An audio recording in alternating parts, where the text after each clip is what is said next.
Opa pessoal, quem está falando com vocês é o Gustavo e eu ajudo você, profissional que trabalha ou tem intenção em trabalhar com geoprocessamento, a como viver dele, a como ganhar dinheiro com geoprocessamento e tornar isso até a sua profissão principal. No vídeo de hoje nós vamos conversar um pouquinho, vocês já viram que eu já entrei de cara aqui com a nossa tela, com o nosso quadro aqui, onde a gente discorre, onde a gente conversa, onde a gente debate sobre os assuntos dos nossos vídeos, para que a gente seja mais objetivo e direto ainda. Qual que é o tema do vídeo de hoje? Você já deve ter visto no título, é o quê? Geoprocessamento e meio ambiente, o casamento perfeito. O que eu quero dizer com isso, pessoal? Para a gente poder iniciar a introdução. Deixa eu colocar o título aqui. Geoprocessamento e meio ambiente, o casamento perfeito. Por que esse é o tema do vídeo, pessoal? Eu já falei em muitos outros vídeos, em outras oportunidades, sobre como utilizar o geoprocessamento dentro do meio ambiente, alguns produtos e tudo mais, mas eu nunca trouxe essa visão de como é importante, de como esse casamento funciona tão bem, que é o geoprocessamento e o meio ambiente. Então, qual que é a intenção desse vídeo? É trazer para vocês de forma mais ampla como funciona na prática essa relação dos dois, o porquê que talvez esse é o nicho maior de atuação de quem trabalha com geoprocessamento. Então, é importante a gente entender um pouco desse contexto que está inserido as duas atividades e como elas se correlacionam dessa maneira e como elas são tão importantes e interdependentes uma da outra. Então, hoje nós vamos conversar um pouquinho, vai ser mais um vídeo de bate-papo onde eu vou trazer esse tema, onde nós vamos entender um pouquinho, conversar um pouquinho sobre isso. Hoje não é prático, mas espere que nos próximos já vamos começar os nossos vídeos mais práticos. De fato, entrar lá no software, a gente fazer alguns processos, mas eu gosto muito desse bate-papo, porque eu acho que isso abre a mente de quem está aí buscando entender do mercado e talvez até fazer parte dele logo logo. O que nós vamos falar, pessoal? O casamento perfeito. Talvez, como eu disse, esse seja o nicho maior para quem trabalha com geoprocessamento. É o nicho mais completo, é o nicho que vai abraçar mais processos, mais produtos dentro do geoprocessamento, é o meio ambiente. Por quê, Gustavo? Vamos entender aqui o porquê. O primeiro motivo, talvez, porque dentro do escopo, vamos dizer, do meio ambiente, existem diversos subnichos, ou seja, diversas áreas que estão inseridas dentro dele, que precisam deste tipo de serviço.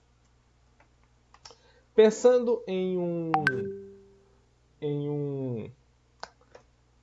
nicho de atuação, independente da área que a gente trabalha, que você trabalha, ou que de qualquer profissão, todas elas existem alguns ramos onde você pode atuar e existem dentro desses ramos alguns subnichos onde você vai poder ali executar e explorar dentro do seu mercado de atuação. Quando a gente pensa no meio ambiente e o geoprocessamento, o meio ambiente eu penso que talvez é aquele que tenha mais subnichos onde você pode atuar, porque ele é um ramo muito amplo. Quando se fala de meio ambiente, é algo muito amplo, envolve muita coisa técnica, muitos projetos, muitos estudos, e dentro disso a gente tem diversos subnichos de atuação. Então, ali você tem ali um leque muito grande onde você pode aplicar o geoprocessamento, então tanto grande como diversificado, ou seja, você vai atuar de diversas maneiras, tudo dentro da área de meio ambiente. Por isso que eu acho, na minha opinião, Gustavo, esse é o nicho, é o maior nicho de quem trabalha dentro do geoprocessamento. Então, se você não atua com o geoprocessamento para meio ambiente, com certeza você está deixando dinheiro na mesa. Com certeza você está deixando de ganhar bastante dinheiro, porque é um mercado que não só precisa, como em muitos casos depende do geoprocessamento para conseguir ali entregar ao máximo, entregar essas soluções. Quando a gente pensa, vou até colocar assim, quando a gente pensa no meio ambiente. Por que que o geoprocessamento é tão importante assim para o meio ambiente, Gustavo? Você está sendo muito superficial, você está falando assim muito de forma muito genérica, muito geral. Assim. Eu quero entender um pouquinho mais, eu quero que você seja mais específico. Vamos ser mais específico então. Quando a gente pensa no fato da aplicação do geoprocessamento para o meio ambiente, por que que é importante? Porque dentro do segmento de meio ambiente, levando em consideração todos os subnichos que ele existe,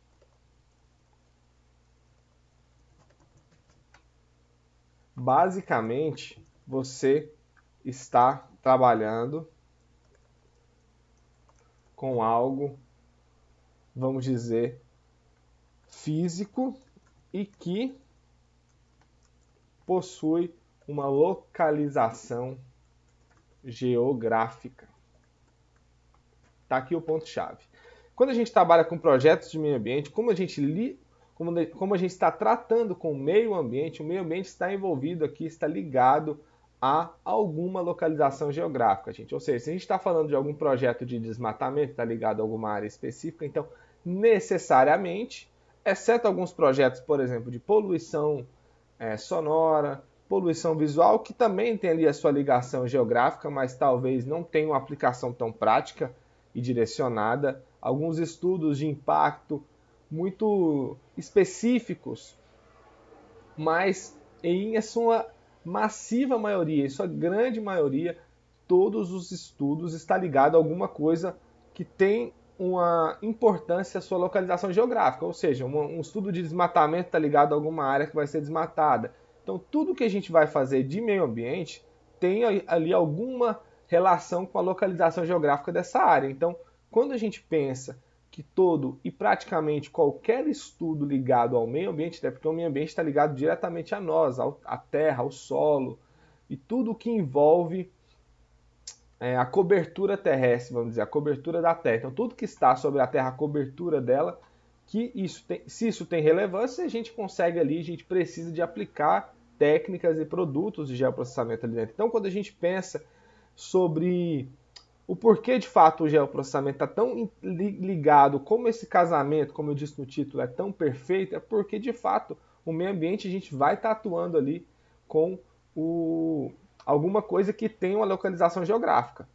Talvez algum estudo ela tenha uma relevância maior ou não em relação a um estudo ou outro, mas necessariamente a localização geográfica vai precisar ser relacionada ou mencionada em algum momento desse trabalho. Isso eu posso garantir para vocês. Então, quando a gente pensa que o geoprocessamento é aplicado onde a localização geográfica, aonde a posição que está ali localizada aquela área de estudo, então ali a gente tem um produto, a gente tem como resolver um problema, como entregar uma melhoria para esse projeto. Então começa desse princípio. Quando a gente pensa que o meio ambiente está diretamente ligado a esse princípio, então ali a gente com certeza vai utilizar alguma coisa do geoprocessamento. Outro ponto que é bom a gente conversar e detalhar um pouquinho aqui. Quando a gente pensa que o meio ambiente também trata de análise de dinâmicas ambientais de uma determinada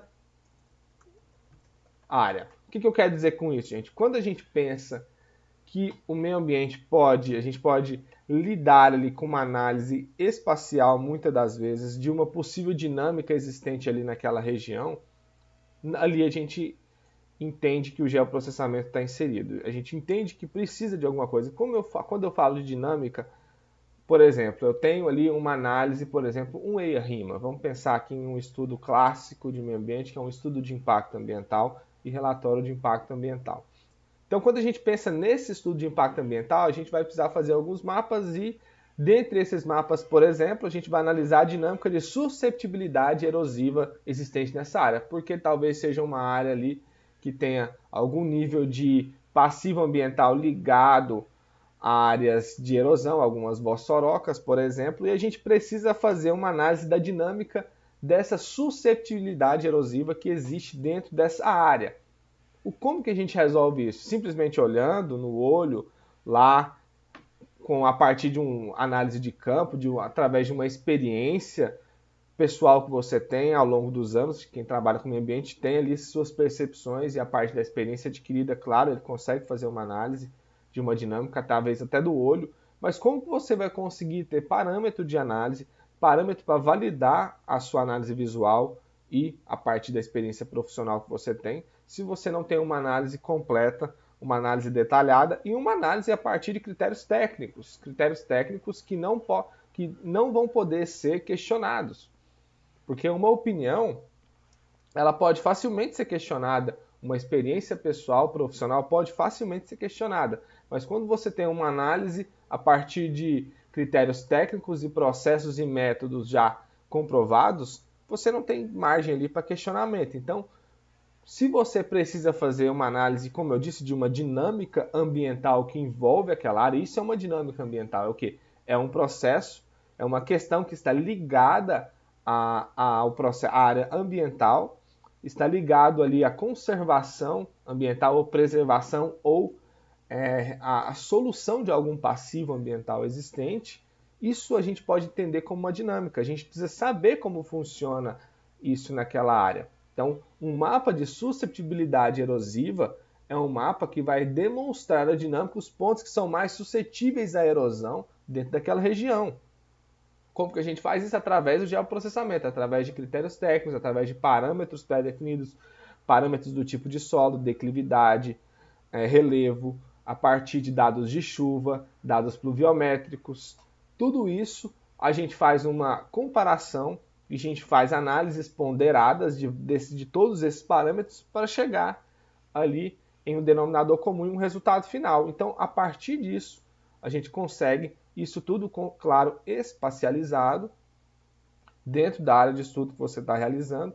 Então, com isso, a gente tem ali uma dinâmica envolvendo essa área para um projeto ambiental, que é um EIA-RIMA, por exemplo. Não estou dizendo que no EIA-RIMA tenha que ter isso, aquilo, não. Até porque eu não tenho formação profissional de meio ambiente. Eu tenho uma experiência de carreira por ter já atuado com meio ambiente aí por quase todos 100% dos 10 anos que eu tenho trabalhado no mercado de geoprocessamento. Eu praticamente em toda a minha carreira atuei quase que sempre com o meio ambiente. Até quando eu estava atuando em outra área, quando eu fui para um outro segmento do agronegócio e outros segmentos dessa natureza, eu também ainda estava trabalhando com o meio ambiente. Então é uma área que eu tenho uma experiência, porém não tenho formação profissional nessa área. Mas eu sei o que precisa muitos estudos ambientais. E esse mapa que eu comentei de susceptibilidade erosiva é um mapa muito comum em estudos como um EIA-RIMA, um estudo de alguns PRADs, por exemplo, alguns planos de recuperação de área degradada. É importante saber se existe ali uma chance de haver algum tipo de erosão. Então, eu trouxe aqui um exemplo, para ser mais específico, como eu mencionei, de que no meio ambiente existem muitas dinâmicas que são pertinentes, que não estão ligadas diretamente à análise, por exemplo, da superfície do solo, da análise visual, por exemplo, tem ou não tem vegetação, é um parâmetro objetivo direto para uma análise específica. Tem vegetação nativa preservada? Não tem. A gente olha na imagem de satélite, a gente identifica, a gente não precisa fazer toda uma análise espacializada, uma análise espacial, para entender essa dinâmica. Não, a gente simplesmente analisa visualmente e extrai essas diferenças de áreas e ponto. É um critério, é uma análise mais objetiva. A gente não trata isso como uma dinâmica ambiental, mas uma susceptibilidade erosiva à dinâmica ambiental, um mapa de direção de fluxo de drenagem é uma dinâmica ambiental. Então é algo que nós vamos mapear ali a partir do relevo e da chance do fluxo de drenagem passar por tal ponto ou tal ou outro ponto. Isso tudo são dinâmicas que estão ligadas a estudos ambientais, que são importantes para a gente analisar algumas questões e chegar ali à conclusão que se espera desse projeto. Então, dentro da questão do meio ambiente, a gente trata muito de diversas dinâmicas que são pertinentes, que não estão ligadas diretamente a uma análise a olho nu, uma análise visual, uma análise pura e direta daquela área de estudo. Então, Como eu disse, mesmo que você tenha uma certa experiência e saiba analisar e entender como funciona aquilo dali, como entender, até prever, muitos profissionais têm essa capacidade, muitos deles até acertam, de prever somente de olhar, mas, como eu disse, é facilmente questionável qualquer tipo de estudo que tenha uma análise somente a partir de uma experiência anterior. Simplesmente você vai precisar de algo que balize isso, que valide isso com você para entregar ali o produto e ele não ter nenhum tipo de questionamento. Então, quando a gente pensa, voltando aqui ao tema do vídeo, que é o casamento perfeito, a gente pensa que dentro do meio ambiente existem tantas dinâmicas que necessariamente estão ligadas à espacialização, à localização espacial, ao relevo, à cobertura do solo. Então, tudo isso é o que, gente? É geoprocessamento puro e simples. Então, quem trabalha com o meio ambiente não pode negar se utilizar dessa ferramenta e desses produtos. Ah, Gustavo, então todas as empresas vão sempre fazer os mapas que precisam para todos os estudos? Não. Eu já estou sendo aqui bem direto que não. Por quê? Porque tem empresas que ainda não conseguem enxergar a importância e a necessidade disso, porque elas ainda não estão completamente atualizadas e não viram como isso pode trazer o projeto e o estudo deles para um outro nível, como isso pode resguardar quem está fazendo ali uma análise, uma conclusão de um estudo ambiental, de um PRAD, de um EIA-RIMA, de um plano de controle ambiental, de um processo de desmatamento, de uma outorga de água, como os produtos ambientais, os produtos cartográficos balizam e também trazem ali uma segurança para que ele chegue à conclusão que ele precisa. Então, muitas empresas e profissionais ainda estão ali meio relutantes com isso. Por isso que nós, profissionais, precisamos começar a abrir a mente de todo mundo. Esses conteúdos que eu posto aqui, muitos deles, às vezes, só nesse bate-papo aqui, nessa conversa, sem nada prática, porque muitas coisas a gente precisa virar a chave, precisa, de fato, abrir a mente para a necessidade. E eu, como profissional da área, vejo a necessidade, não vejo só porque eu quero vender o meu serviço, apesar de, claro, querer vendê-lo, mas é porque eu sei o resultado. Eu já vi o processo do início ao fim. Eu já vi como os produtos que eu gero cartográficos trazem uma relevância muito maior para o estudo, trazem ali uma segurança muito maior. Eu já vi como isso transforma o resultado, transforma uma análise final. Quando você tem um mapa bem elaborado, quando você tem informações bem construídas e elaboradas de forma espacializada, como isso pode mudar completamente a análise e o resultado daquele estudo. Então, isso eu não estou falando da boca para fora, eu não estou falando de achismo, não sou eu que estou achando, eu não estou aqui alucinando com vocês, eu estou dizendo de uma experiência profissional comprovada de anos, de como isso muda, de como isso constrói um estudo simples para um estudo completamente relevante e baseado em critérios técnicos e irrefutáveis, muitas das vezes. Então, a gente já viu aqui esses dois pontos, pensando aqui sobre esse casamento, que é muito importante. Agora a gente vai partir para um terceiro ponto. Vou até escrever aqui 1, 2 e 3. Melhor, eu já coloquei um lá em cima, né? A. B. Vamos para o item C agora.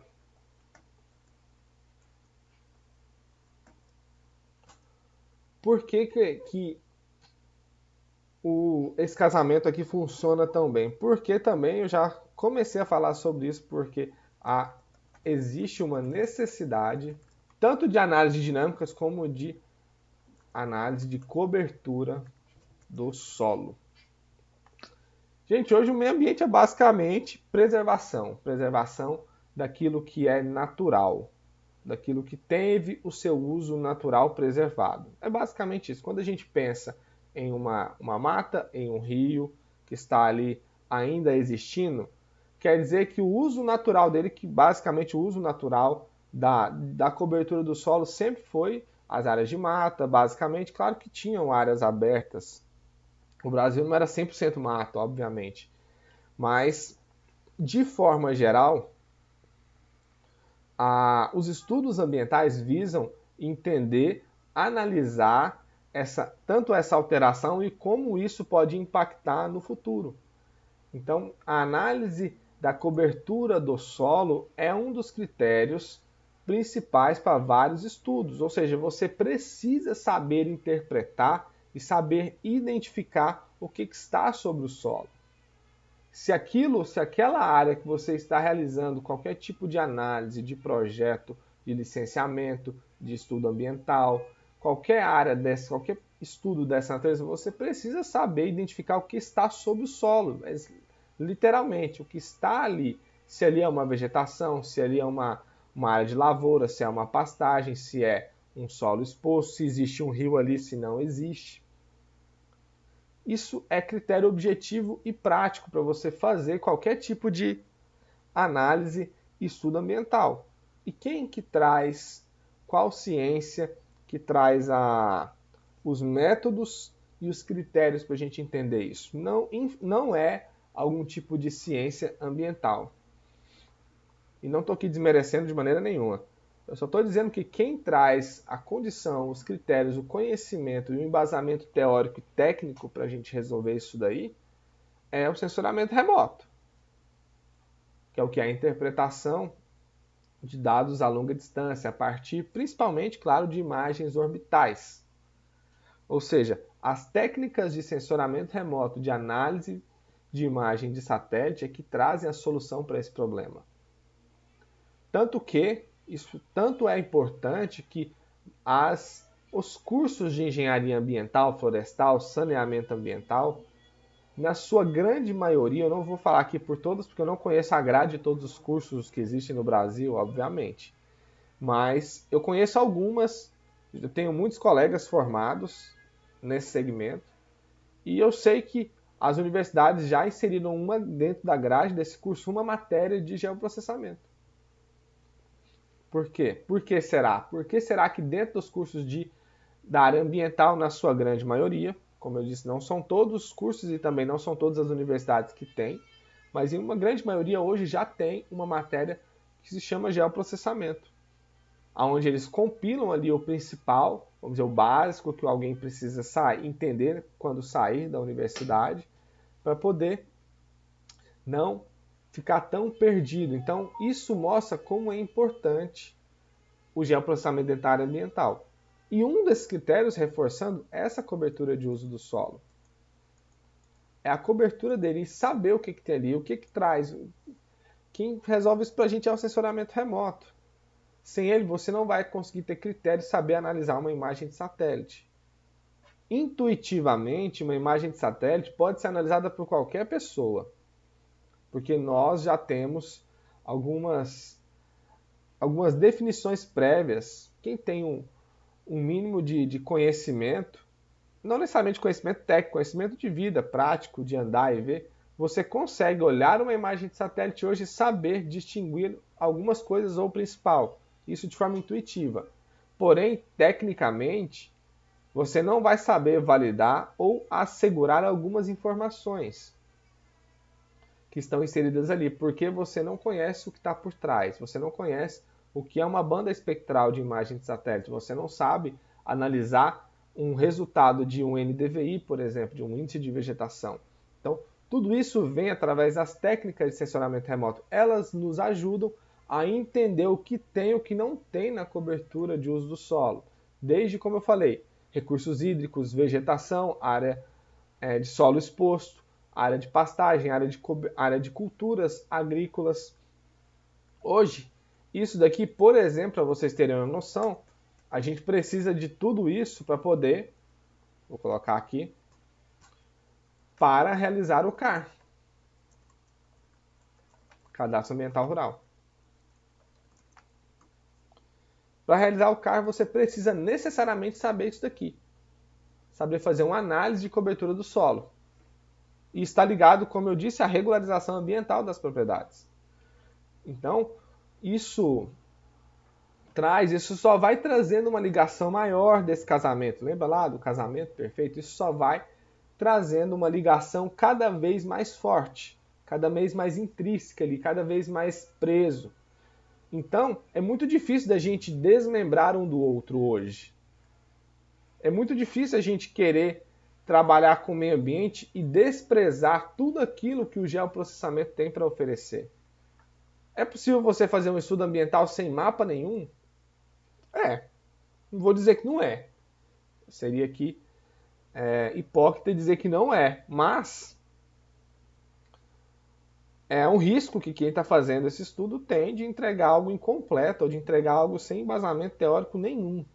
Simplesmente de um achismo dele, em alguns casos, e não tendo assim condição. Tendo essa análise de cobertura do solo, a gente poderia inserir até a questão do relevo, de entender que o relevo da área, que é extraído a partir de um modelo digital de elevação, que é um produto que vem do geoprocessamento, da topografia também. Então, entendendo até a questão do relevo, é uma dinâmica que ele pode inserir tanto aqui nas dinâmicas ambientais, ele pode ser inserido aqui também na análise de cobertura do solo, porque isso faz diferença para um estudo. A gente saber a declividade, saber o relevo e tudo mais, isso tudo está inserido nesse campo também.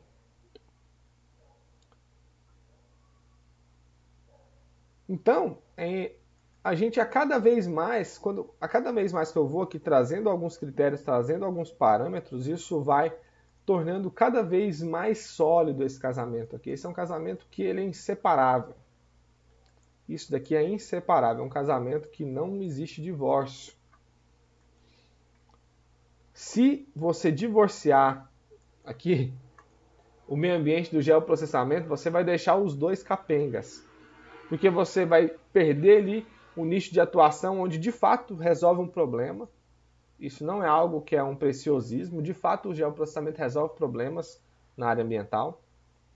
E se você vai deixar de entregar esse produto, vai deixar de atender um nicho de mercado que se beneficia dessas técnicas. E se você fizer esse divórcio, o meio ambiente vai ficar totalmente capenga, sem uma perna.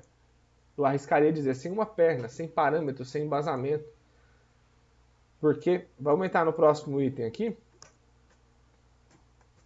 que é só reforçando algo que eu já falei, que é conhecer, ou não é conhecer, espacializar o problema. É fundamental.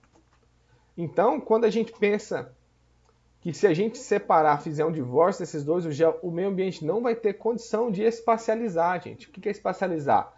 É trazer problemas pontuais existentes na sua área de estudo de forma completa, você preencher as lacunas, preencher os buracos que existem que não foram levantados, que não tiveram dados levantados. Então, espacializar o problema é fundamental. Como que se espacializa alguma coisa sem se utilizar das técnicas do geoprocessamento? É impossível, você vai fazer isso na mão? É muito difícil você fazer isso no olho, na mão, sem parâmetros, critérios, ferramentas adequadas. Então, hoje, para você, quando eu falo de dinâmicas, deixa eu voltar aqui onde está as dinâmicas, está aqui no item B, ó. Essas dinâmicas ambientais que a gente analisa, que a gente identifica, elas necessariamente precisam ser espacializadas. E algumas dessas dinâmicas são problemas que a gente identifica. Por exemplo, você vai no campo, eu já tive uma experiência exatamente como essa. Eu fiz um estudo, trabalhei, né, em um projeto de um PRAD para um lixão, uma área de fato onde o pessoal despejava lixo ali. Não era nem aterro sanitário ainda na época, é de um lixão mesmo. Vou usar esse termo porque era o termo que a gente utilizou no projeto na época. Então, a gente estava fazendo um PRAD, um plano de recuperação para uma área dessas. E dentro dessa área foi identificada, a partir ali dos dados foram repassados de quem contratou esse serviço, que tinham suspeitas de muitos anos de um histórico de lixo enterrado em vários locais dessa área. Então, o que foi feito? Isso é o quê? Um problema. Isso é um problema. Vou até escrever aqui. Lixo enterrado. Esse era um problema. A gente tinha esse problema que foi identificado, só que a gente não sabia qual que era dimensão desse problema. Então, o que a gente precisou fazer? Nós fomos lá, fizemos uma sondagem. Foi feita uma sondagem. O que era essa sondagem, pessoal? Uma sondagem onde abriram mesmo buracos em pontos específicos, aleatórios. Deixa eu sair, deixa eu voltar aqui. Para validar essa informação. Tinha um passado que isso era algo que se sabia, mas ninguém tinha comprovação. O que foi feito? Nós, da empresa, pegamos lá uma pá mecânica, fomos até o local e em pontos pré-definidos aleatórios, para que não seja tendencioso, a gente definiu em escritório alguns pontos, para ir lá, pegamos o GPS, fomos lá e fizemos essa sondagem. Para saber se ali, de fato, naqueles pontos tinha, de fato, lixo enterrado. Em alguns eu lembro que tinha até uma suspeita até de lixo hospitalar, para vocês terem noção da gravidade, como era fundamental a gente saber se existia mesmo ou não. Então, eu pessoalmente que fui fazer essa análise. Fui a campo com o GPS, com a pá, fizemos os buracos, eu validei, tinha toda uma questão de espessura, de profundidade no buraco, de entender algumas dinâmicas para poder balizar para quem ia fazer o estudo ambiental. Mas, quando a gente faz uma análise, uma sondagem, uma coleta de pontos e uma informação nesses pontos, a partir dali a gente conseguiu espacializar para a área toda, a gente conseguiu estimar como era possível, óbvio, pela experiência e por entender que se existia um lixo enterrado aqui em um ponto, provavelmente a cada 1 ou 2 metros no seu entorno teria também lixo enterrado, a gente conseguiu ali fazer uma espacialização e uma projeção de possibilidade da área que tinha lixo enterrado dentro de toda a área de influência direta, que era a área do estudo. Então, olha para vocês verem como que um problema que antes era só uma informação vaga, repassada pelo cliente, que não tinha comprovação ainda, eles só suspeitavam, na prática a gente que estava trabalhando, ele tinha certeza que eles conheciam desse problema, mas não tinha como provar, porque estava embaixo da terra, estava enterrado, a vários metros inclusive, teve que cavar ali 3 metros mais ou menos para poder saber e achar o lixo em alguns pontos. Então, cavaram bem fundo, enterraram esse lixo e a gente precisava saber, porque isso era um dado fundamental para o projeto, fundamental para se analisar ali e chegar a um melhor resultado. Então, a gente cavou, fez as sondagens, marcou os pontos, identificou e depois espacializou isso.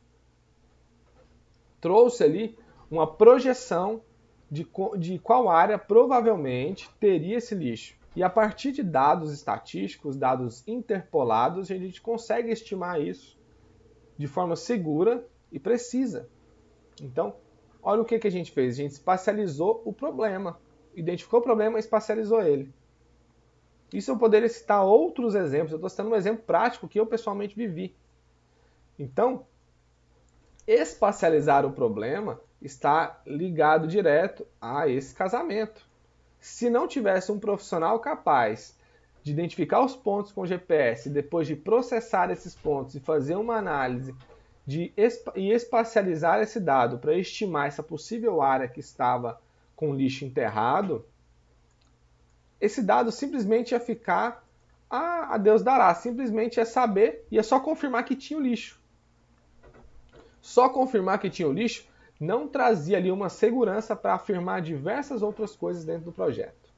Então, quando a gente pensa nisso daqui, que o problema, muitas vezes, não só um como vários, dentro de um estudo ambiental, precisa ser espacializado, a gente não pode aqui separar esses dois carinhas aqui. Ó. A gente não pode de maneira nenhuma separar eles. Eles precisam estar juntos.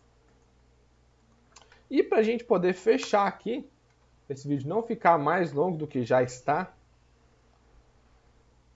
o último item aqui que eu acho que é importante a gente pensar e talvez seja o mais simplório, mas não menos importante do que os outros, é o que a localização, agora a localização objetivamente falando,